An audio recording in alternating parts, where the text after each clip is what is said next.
Thank you, Mr. Chairman. I'm really very, very sorry that I didn't make it on time. But I have no further regrets because all the people I see here are resourceful and they can therefore, they must have taken us through the deliberations very, very well. Mr. Chairman, since you gave me 5 minutes, I had been asked to discuss the increase of interest rates on the bank loans and its effects on the business community in Uganda and the traders' grievances and maybe some proposals for some reforms. Mr. Chairman, I will not go deep into this. I'm going to ordinarily discuss it the trade way, such that the members in this meeting can have a real feel of what it means in the business community in as far as the situation is today. Mr. Chairman, I'm speaking after some 2-3 weeks after the business people closed their businesses in protest of the interest rates by the commercial banks on existing loans, and which made us meet all the authorities around, including Parliament, particularly the Parliamentary Committee on Economy and National Planning, the President of Uganda, the Governor, Prime Minister, everybody around. And we almost had no solution by the time the meetings were concluded.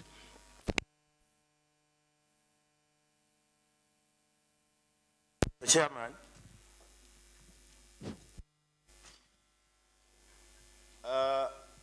in the business community,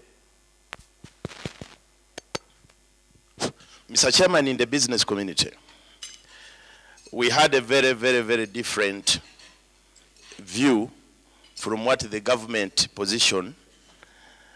The business community thought, while the governor and all technical people on side of government thought we were facing inflation, the trading community in their own way and layman's language and the practical feel what was being tackled, Mr. Chairman, the traders classified it as a stagflation. And this was a combination of inflation and stagnation. And the reason why we didn't think the governor was prescribing the right dosage for the situation, here we are with some much goods, but there is no money. Yet the ordinary way we treat and see inflation is when there is too much money chasing too few goods. And therefore, in all our efforts to convince the government that there was something wrong beyond the economic concepts and the books, there was something that was majorly wrong in the political arena. We discussed with the members of Parliament, with the President, that what was happening in the business community was not necessarily an ordinary inflation, for which the tools that were being recommended by the governor and government officials would have a cure in the short and long run. And the reasons we gave for this were that we told the governor that he must have been responsible for some of this when he used the interest rate as if it was the only isolated way that is recommended for treatment of inflation, even if it were one. We went ahead to tell the governor that part of the problem was excessive and reckless government spending. There is a lot of money that was dished out, mentioned the money for Basaja Balaba, mentioned the money for the aeroplanes, we mentioned the money which was printed without the parliamentary consent, which money infiltrated and adulterated the economy, and now what was being looked at was excessive money in the public. In fact, what was being done was that money was put to unproductive sectors, and now while they are trying to retract the money, they were getting money from real investments. We got quotations and analyzed before the government that whereas we are endeavoring and doing everything possible to control the inflation using the interest rate, we are creating another monster called unemployment. Because we calculated and gave particular and specific data to prove to government that by the end of using this tool, over 20% of the businesses in the private sector we are going to close. Nobody was moved by this, and when the president tried to ask the governors whether this was true, the governor said, yes, Your Excellency, but we have no way out. Businesses are going to close, and what do? We must fight inflation. So here is a government using a tool called the interest rate to fight inflation, but creating a monster called unemployment. We calculated and showed the government that many businesses are going to close because by the time they borrowed money, they had the meeting point as the cash flow between the banker and the customer.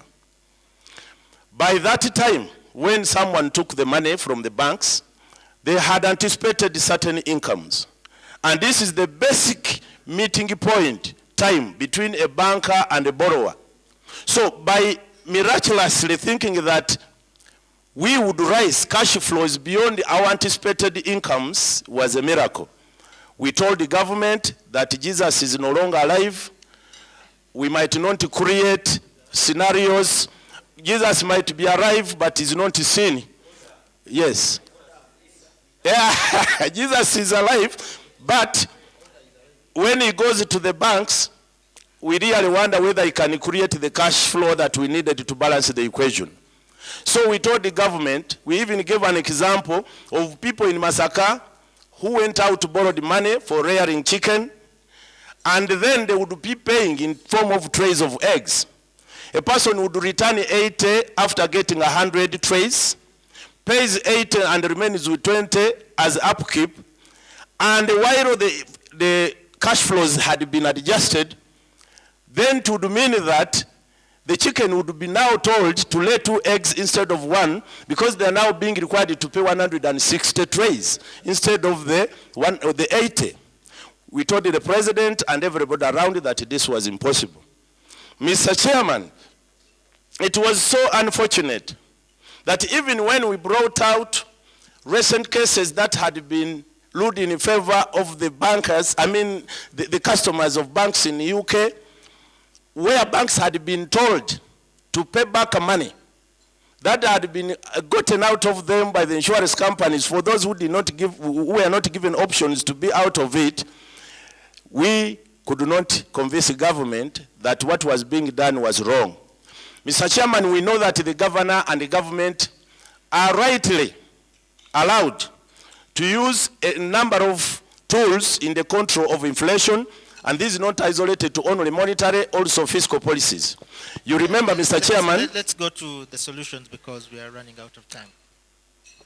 What are the solutions? What do you... Mr. Chairman,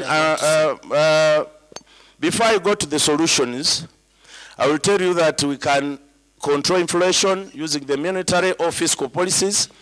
I have a paper that I will leave behind. I'm sorry that the time that has been given is not enough to go through the real pain that the traders are feeling today.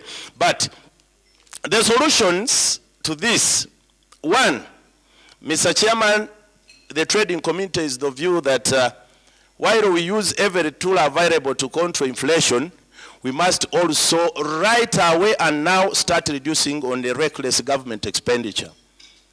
It is very unnecessary that you banks extort money out of the businesses to get to government to recklessly spend it, and at the end of the day come out to think that they are going to regulate and regularize and then normalize the situation in the economy.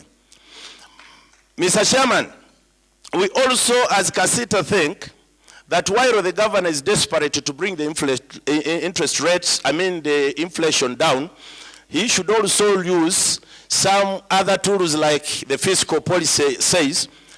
We have other ways. Mr. Chairman, we think that if on top of the interest rates raised, government can go and look at the taxation policy. Look at how many products are coming in. Look at how much of these taxes can be raised. For example, how we did it on sugar. Sugar was reaching 10,000. When we applied the fiscal policy and we reduced the taxes, raised the import duties on sugar, Mr. Chairman, today the kilo of sugar is 3,500. There is no way that you can create the magic than the one that you have used in the fiscal policy.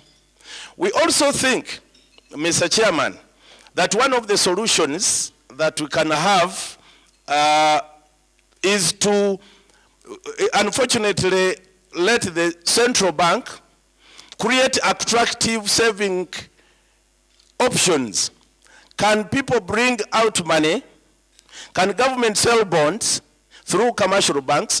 Other than people getting money forcefully given to the banks as profits, they instead save, while in the short run, government intends to reduce the money that it thinks is in circulation by these people saving, when the bank, central bank, has itself created attractive saving schemes through commercial banks for people to decide that they take the money there.